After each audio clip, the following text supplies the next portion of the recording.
ভর্তা, 700 মামার মুড়ি ভর্তা। আর 1.5 মাস পরে হালিম পাই যাবেন ইনশাল্লাহ। লোকেশনটা কোথায় বলে দেন?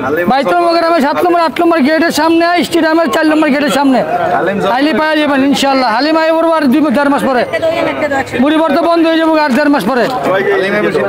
100 টাকা 100 টাকা কি জন্য চাইলো কি দিয়া তুমি?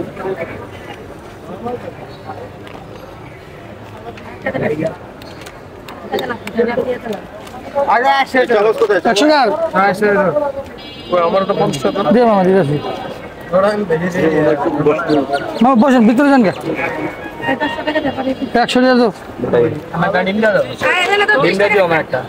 মামা লো চাইলো মামা কি দিয়া মামা? আমি 30 টাকা দেবো দিতে আসি আগে আপনি 2টা